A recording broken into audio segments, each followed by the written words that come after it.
কি কমেছে না বেড়েছে? আর্থিক এবং সামগ্রিক দিক থেকে জামাত ইসলামীকে এরা নিকৃষ্ট করতে চেয়েছে, আল্লাহ তাআলা উৎকৃষ্ট বানিয়ে দিয়েছেন।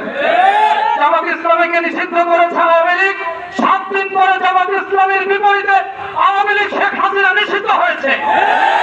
বাংলাদেশে শেখ হাসিনা ঘৃণিত নাম, কথা ঠিক না ঠিক? সাধারণ মানুষের চাইতে খোঁজ আওয়ামী লীগের কাছে শেখ হাসিনা সবচাইতে ঘৃণিত নাম। একটা নেত্রী হয়ে কর্মীদেরকে রেখে চলার মতো পালিয়ে গিয়েছে, আর এমপি মন্ত্রীরা আজকে মানুষের সামনে আসতে লজ্জা পাচ্ছে। জামাত ইসলামীর আমির সকলকে সাধারণ ক্ষমার আওতায় এনে দিয়েছে। আজকে জন মানুষের কন্ট্যাক্টেরা জামাত ইসলামী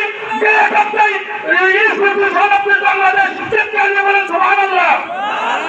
এরপরেও আমরা বলবো জামাত ইসলামী এবং ছাত্র শিবিরের আজকের এই উত্থান গণ মানুষের প্রিয় সংগঠন, এইটার অবদান শেখ হাসিনা। সে যত জুলুম করে জামাত নেতৃবৃন্দকে জনবিচ্ছিন্ন করতে চেয়েছে, আজকে ভাইজি সাহেব বাংলাদেশরা গোটা পৃথিবীর আইডল হয়েছে আল্লামা দেওয়ার হোসেন ভাইজি। এর থেকে শিক্ষা নেওয়া দরকার। মীর জাফর যেরকম গালি, একজনকে গালি দিতে মীর জাফর বলে আর কিছু লাগে না। ইতিহাস সাক্ষী আমি বলে যাচ্ছি, আমার মন বলে কাউকে গালি দেওয়ার জন্য যদি বলেন বেটা তুই আওয়ামী লীগ, বেটা তুই শেখ হাসিনা, গালি দেওয়ার জন্য আর কোনো শব্দ রাখবে না। ইতিহাস শেখ হাসিনাকে গালি হিসেবে ব্যবহার করবে, আপনি আমার এই কথাটা লিখে রাখেন। এরপর আমি বলবো আমার কর্মী বাহিনী, আমার যারা সাথী সঙ্গীরা আছেন, আমরা মিশনে লক্ষ্য মন্দিরে এখনো কিন্তু পৌঁছে যাই নাই, কথা ঠিক? আপনারা কি মনে করেন চূড়ান্ত বিজয় আমরা অর্জন করেছি, সব পাওনা পেয়ে গেছি? আমরা কি সেটা মনে করছি? বলেন আমরা কি সেটা মনে করছি?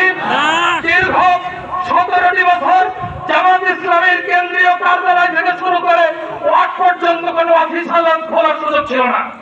আল্লাহ তাআলা আমাদের চোখের পানি, মানুষের এই মজলুম মানুষের কান্নার বিনিময়ে আমাদেরকে মানুষের দ্বারে দ্বারে কোরআনের দাওয়াত পৌঁছে দেওয়ার একটা পরিবেশ তৈরি করে দিয়েছেন। দাওয়াতি কাজের মাধ্যমে মানুষকে দিনের স্পিরিট বোঝানোর জন্য সুযোগ করে দিয়েছেন। প্রিন্ট মিডিয়া, ইলেকট্রনিক মিডিয়ার মাধ্যমে আল্লাহ তাআলা বিশেষ রহমত করেছেন জামাত ইসলামী এবং ছাত্র শিবিরের বিনিময়ে।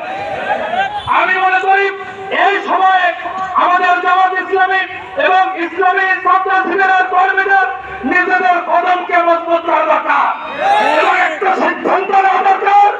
বাংলাদেশের জমিন শাহজালালের জমিন, বাংলাদেশের জমিন সমাজের জমিন, সেই জমিনে আল্লামা সাইদির রক্ত ঝরেছে, সেই জমিনে মাওলানা মতিউর রহমান নিজামী ফাঁসির রশি গলায় দিয়ে শাহাদাতের নাজরানা পেশ করেছেন। অগণিত মুসলিম উলামায়ে কেরামের রক্ত রঞ্জিত জমিন, আমরা জীবন দেব বাতিল তাগুতি শক্তির জন্য। এই ময়দানে আমরা ছেড়ে দিতে রাজি হই, আমরা সব কিছু বিলীন করে দেব। এই তাওহীদি কালেমা লেখা পতাকা বাংলার কাছে উড়বেই, আমরা এটা দেখে যেতে চাই, জোরে বলে ঠিক কিনা? সুতরাং এই পরিবেশ নিশ্চিত করার জন্য আমাদের এই আজকের এই অনুকূল পরিবেশটা কাজে লাগিয়ে গ্রামগঞ্জ প্রতি প্রান্তরে মানুষের কাছে দিনের দাওয়াত পৌঁছে দিতে হবে, সত্য জিনিসটা বোঝাতে হবে। আওয়ামী লীগ নিজেদের অপকর্মের কারণে যেইভাবে ত্যায্য হয়েছে এটা তারা ধারণাও করে নাই। তারা যা ধারণা করেছে তার থেকে বেশি লাঞ্ছিত তারা হচ্ছে, ঠিক না বলে? আমরা যতটুকুন পাওনা আল্লাহর কাছে চেয়েছিলাম, আল্লাহ তাআলা তার থেকে বেশি আমাদের জন্য পাওনা পাইয়ে দিয়েছেন।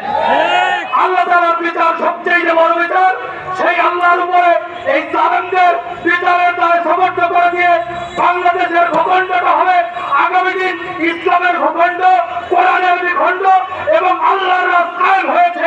এই পরিবেশ নিশ্চিত না হওয়া পর্যন্ত আমরা মাঠে থাকবো। আমরা কি সবাই রাজি আছে? আল্লাহ আমাদের তৌফিক দান করুন। আমিন। আসসালামু আলাইকুম ওয়া রাহমাতুল্লাহ।